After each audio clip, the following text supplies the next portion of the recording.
ఎరా పట్టపగలే దొంగతనం చేయడానికి వచ్చావా? నీ అబ్బా గేదెలు కూడా ఒక పద్ధతి ప్రకారం వెళ్ళి ఒక పద్ధతి ప్రకారం ఇంటికి వస్తాయి.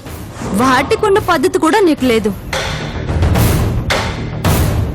దొంగ లెక్కలతో కోట్లు కోట్లు నొక్కేసి ఆ డబ్బులతోనే దొంగ రూట్లో షేర్లు కొట్టేయాలని ప్లాన్ చేసింది. కానీ ఇంకా లెక్కల్లో చాలా తేడాలు కనిపిస్తున్నాయి.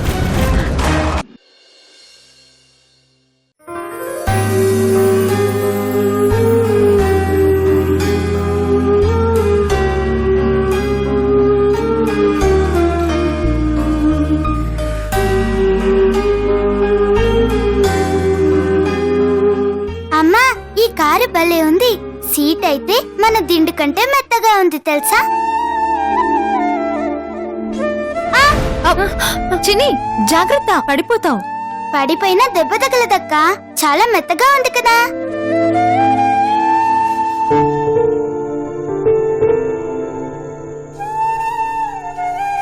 అక్క వెనక్కి జరిగి కూర్చో. సౌకర్యంగా కూర్చో. వెనక్కి జరగక్క.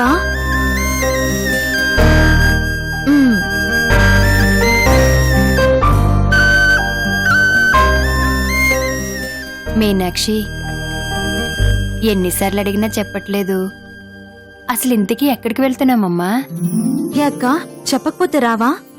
అలా అని కాదమ్మా, కారెక్కడం ఇదే మొదటిసారి. పైగా మమ్మల్ని ఇలా కారెక్కించుకొని తీసుకెళ్లాల్సిన పని అవసరం ఏముంటాయా అని అర్థం కాక అడుగుతున్నాను, అంతే. అక్క, నాకు అర్థమైంది. ఇప్పుడు మనం బాహుబలి సినిమాకి వెళ్తున్నాం కదూ. సాయంత్రం తప్పకుండా తీసుకెళ్తాను, సరేనా?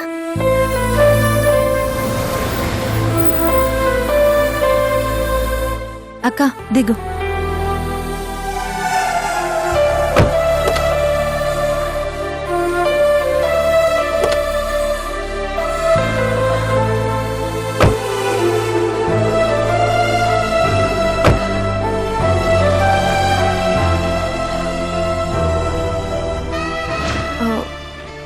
పదక్క.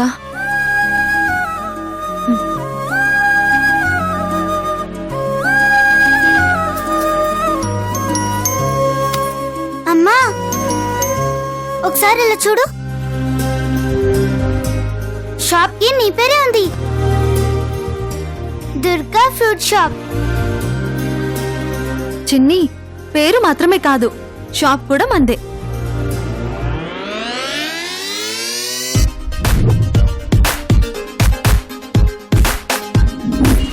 మీనాక్షి, నువ్వేం మాట్లాడుతున్నావో నాకేం అర్థం కావట్లేదమ్మా. అవునక్క, ఇక నుంచి ఈ షాప్ నీదే.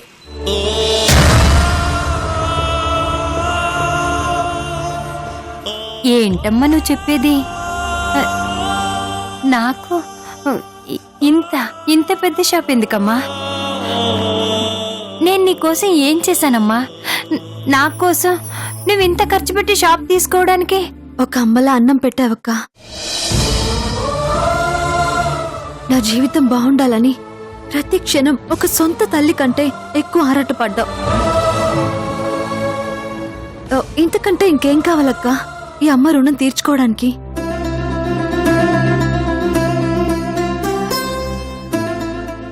అక్క, ఓపెనింగ్ టైం అవుతోంది, పద పద.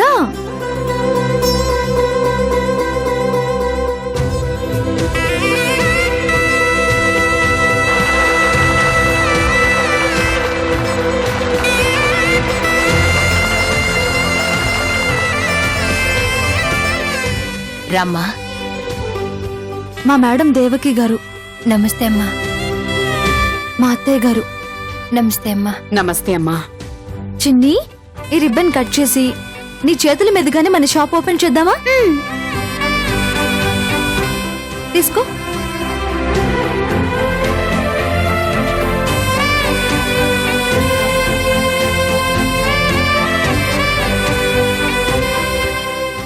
రమ్మా.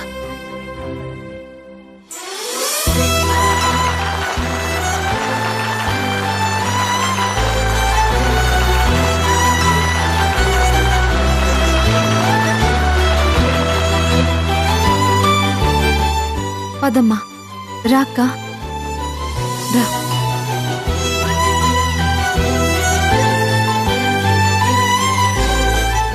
అక్క మా అందరికి ఫ్రూట్స్ అమ్ము.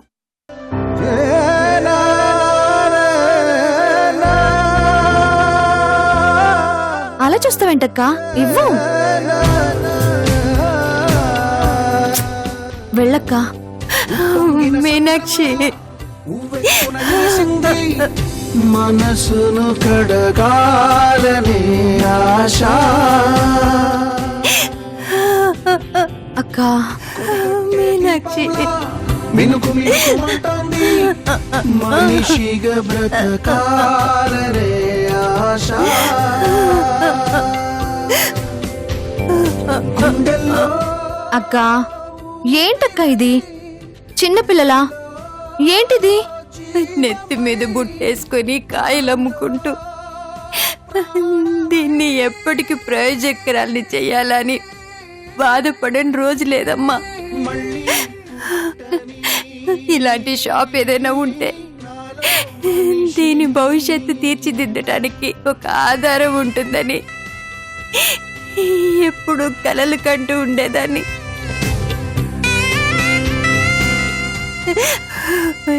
నా బిడ్డ భవిష్యత్తు నిలబడటానికి ఒక దారి చూపించా.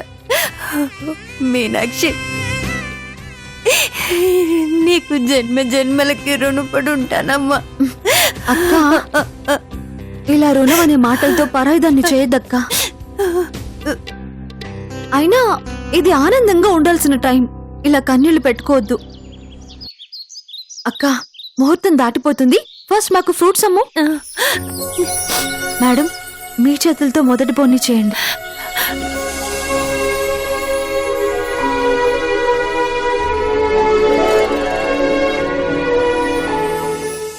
తీసుకోండమ్మా. పాపా ఇలారా, తీసుకో. ఇది మీ పాపకు సంబంధించిన స్కూల్ అడ్మిషన్. ఇందులో డీటెయిల్స్ ఉన్నాయి, తీసుకెళ్లి జాయిన్ చేయండి.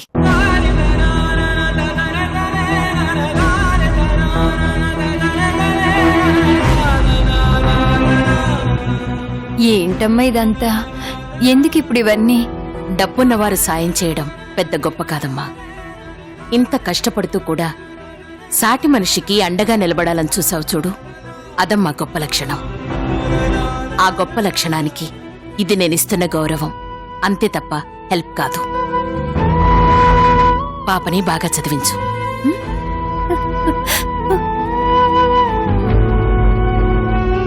అత్తయ్య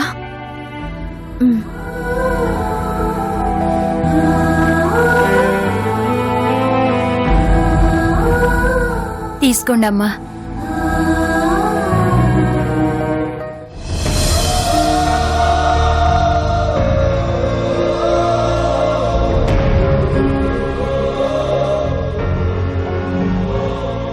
మేడం, ఇవి మీ ఇంటి తాళాలు. ఇవి మా ఇంటి తాళాలు కావమ్మా, మీ ఇంటి తాళాలు. మా ఇంటి తాళాలేంటి మేడం? మీరేం మాట్లాడుతున్నారో నాకు అర్థం కావటం లేదు. మీకు చిన్నీళ్లు తీసుకున్నాను. ఇక నుంచి మీరు ఆ ఇంట్లో హ్యాపీగా ఉండండమ్మా. మేడం, ఏంటి మేడం ఇది? సాయం చేయడానికి కూడా ఒక పరిధి ఉంటుంది మేడం. నా చెల్లనుకుని తను నా ఇంటికి తీసుకెళ్లాను. అయినా తనకి నేను చేసింది ఏమీ లేదు మేడం. తన బతుకు తనే బతికింది. మీ గొప్ప మనసుకి చేతులెత్తి దండం పెడుతున్నాను. కానీ నాకు ఈ ఇల్లొద్దు మేడం. తీసుకోవడం పద్ధతి కాదు. మరోలా అనుకోకండి, దయచేసి తీసుకోండి మేడం. అమ్మా, నువ్వు చేసింది చిన్న హెల్ప్ అని అనుకుంటున్నావు, కానీ మా ఇంటి దీపాన్ని కాపాడావమ్మా నువ్వు. ఆ రోజు నువ్వే గనక నా కోడల్ని కాపాడకపోయుంటే ఈ రోజు తను ఎక్కడుండేదో ఎలా ఉండేదో కూడా అర్థం కాని పరిస్థితి.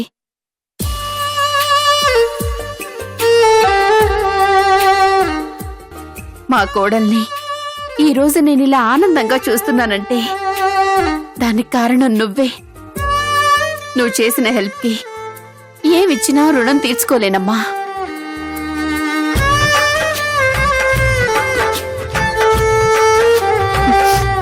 నీ మంచితనంతో పోలిస్తే ఇది అసలు సాయమే కాదమ్మా. అయ్యో అది కాదు మేడం. ప్లీజ్ అమ్మా, మా ఆనందం కోసం ఇస్తున్నాను, కాదనకుండా తీసుకోమ్మా.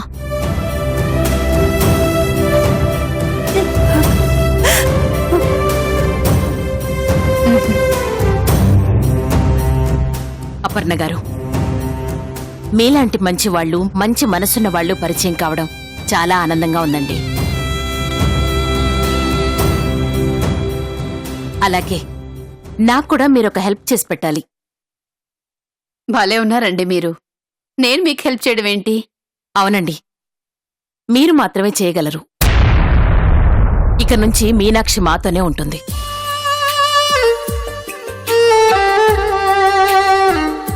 తన్ని మా ఇంటికి పంపించండి. అదే మీరు నాకు చేసే హెల్ప్. మేడం, ఇలా అన్నానని మరోలా అనుకోకండి.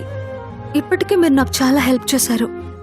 ఇంకా ఇంకా రుణపడేలా చేయకండి మేడం, ప్లీజ్. మీనాక్షి, నువ్వు మాకు ఏ రూపంలో హెల్ప్ చేశావో మా అందరికీ తెలుసు.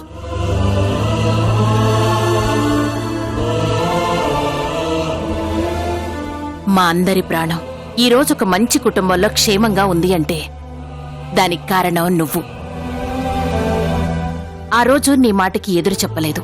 అలాగే ఈ రోజు నా మాటను నువ్వు గౌరవిస్తావని ఆశిస్తున్నాను. అది కాదు మేడం. మీనాక్షి, ఇప్పుడు దుర్గ కూడా వేరే చోటుంటుంది. ఇక ఇంకా నువ్వు అక్కడే ఉండటం అంత మంచిది కాదమ్మా. నీ ఇంటికి నువ్వు తిరిగొచ్చేదాకా అదే మన ఇల్లు అనుకో. అంత ప్రేమని పంచే ఇలాంటి మంచి మనుషుల మధ్య ఉండడం కంటే ఆనందం ఇంకేముంటుందమ్మా. ఏం ఆలోచించకుండా అక్కడే ఉండు, క్షేమంగా ఉంటావు. సరేనా?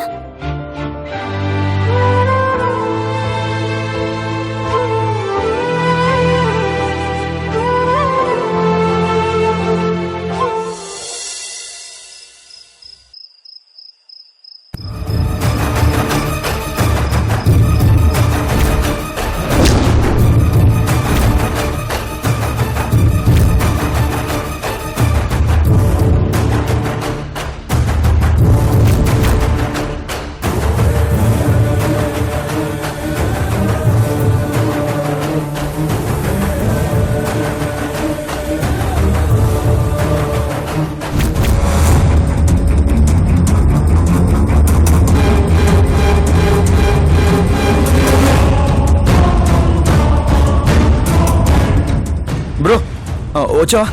నీకోసం వెయిట్ చేస్తున్నాను. రా రా రా రా పెట్టు పెట్టు పెట్టు పెట్టు పెట్టు ఫాస్ట్గా. Come on come on. బా ఏంట్రా నువ్వు ఈ మధ్య మందు మందు అని తెగ చంపుతున్నావు. వద్దని చెప్తే వినిపించుకో కదా, ఏం చేస్తాం?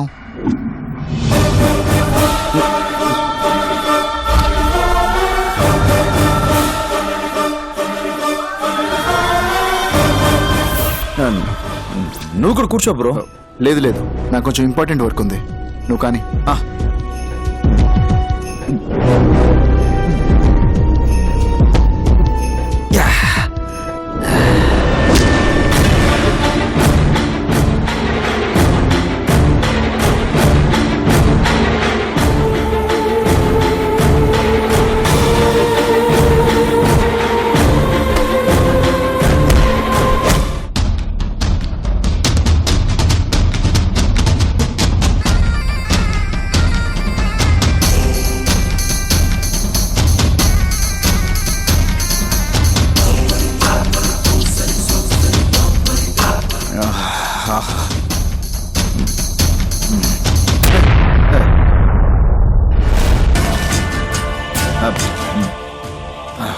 Bro what was this? ఏం చేస్తున్నావు?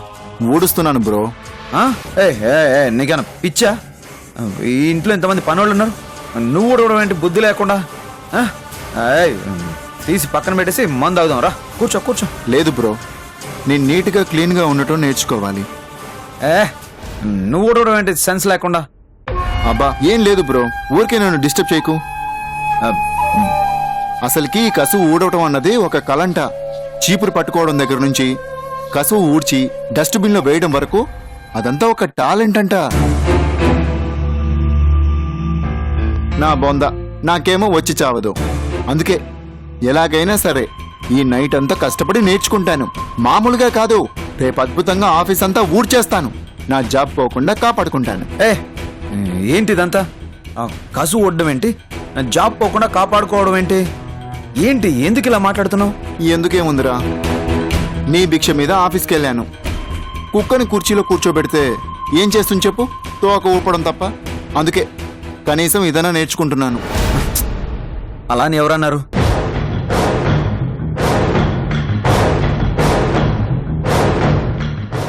ఎవరో ఒకరు అన్నారు లేరా, ఇప్పుడు అవన్నీ ఎందుకు, వదిలే. సమాధానం చెప్పు, ఎవరన్నారు? ఎలా చెప్పగలనురా? అన్నది ఎవరో పరాయి వాళ్ళైతే చెప్పగలను, కానీ అవమానించింది మన మీనాక్షి అని ఈ నోటితో ఎలా చెప్పును చెప్పు?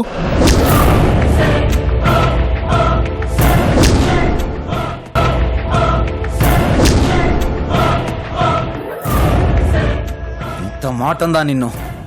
నన్నంటే అందిరా, నాకు నిజంగానే రాదు కాబట్టి నేర్చుకుంటాను. కానీ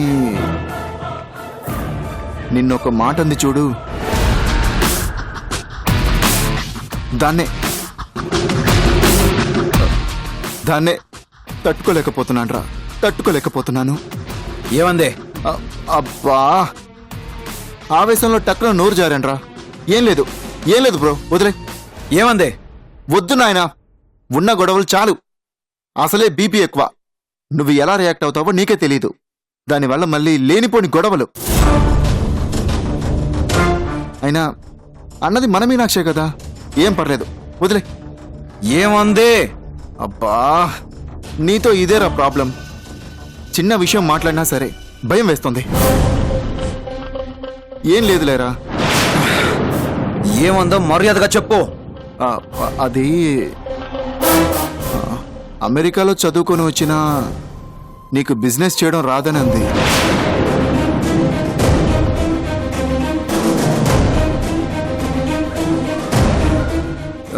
కంపెనీని నడపడం చేతకాక తాగి తిరుగుతున్నావని, బిజినెస్ని పూర్తిగా అప్పగించేసి అప్పుడు 24 గంటలు బ్రాందీ షాప్లోనే బ్రతకమంది. అంత మాట ఒకేసారి అంత పొగరు వచ్చేసిందన్నమాట. చెప్తా.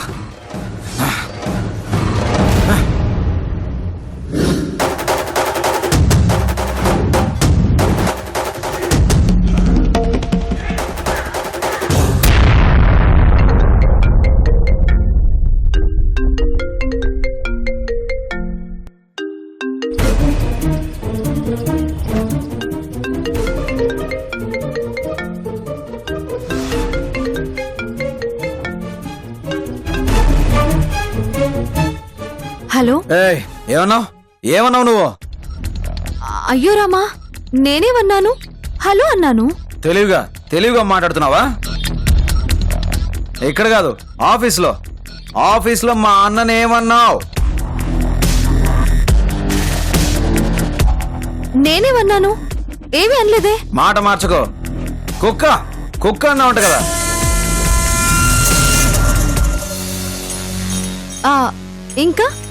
ఇంకేమని చెప్పారు? నా భిక్ష మీద వచ్చిన భిక్షగాడని, ఏ పని చేయడం చేతగాని ఎదవని చెప్పావంట. ఏమో అనుకున్నానండి, చాలా చెప్పారుగా. ఇంకా ఏమని చెప్పాడేంటి? తాగి తిరగడం తప్ప నాకు బిజినెస్ చేయడం చేత కాదు అన్నావంట. అవునండి, ఉన్న మాట అంటే ఉలికెక్కువ అని. నేను మాట్లాడిన దాంట్లో తప్పే ఉంది చెప్పండి? ప్రతి మాట నిజమే కదా. ఎంత పొగరుగా మాట్లాడుతున్నావు? పొగరు కాదండి, ఉన్న వాస్తవం చెప్తున్నాను. బిజినెస్ లో మీకు 45% షేర్స్ ఉన్నాయి. అంటే దగ్గరుండి బిజినెస్ ని జాగ్రత్తగా చూసుకోవాల్సిన బాధ్యత మీ మీదుంది. కానీ మీరు మాత్రం ఈ కంపెనీ గురించి ఏ మాత్రం అవగాహన లేని వ్యక్తిని పంపించారు. మరతను ఇక్కడ ఏం చేస్తాడు? నా ఇష్టం వచ్చిన వాడిని పంపిస్తాను. నువ్వు అన్నట్టు నేను కుక్కనే పంపిస్తాను. అడగడానికి నువ్వెవరో? Who are you? మీ ఇష్టం వచ్చినట్టు అంటే కుదరదు సార్. ఎందుకంటే ఈ బిజినెస్ లో మాకు కూడా వాటా ఉంది. మీకంటే 10% ఎక్కువ షేర్స్ ఉన్నాయి. మీ వల్ల నష్టం వచ్చే పరిస్థితి వస్తుందంటే చూస్తూ ఊరుకోం సార్. ఆ? ఏం చేస్తావు? చూస్తూ ఊరుకోపోతే ఏం చేస్తావు? అయ్యో వాళ్ళే వాళ్ళు సార్, మిమ్మల్ని ఏం చేస్తాం? కాకపోతే బిజినెస్ చూసుకోవడం మీకు చేత కావట్లేదు కాబట్టి ఆ మిగిలిన షేర్స్ కూడా మాకు ఇచ్చేయండి, బిజినెస్ మొత్తం మేమే చూసుకుంటాము అని అంటాను. ఎంత మాటను? The great business magnet Krishna పట్టుకొని బిజినెస్ చేయడం చేత కాదంటావా?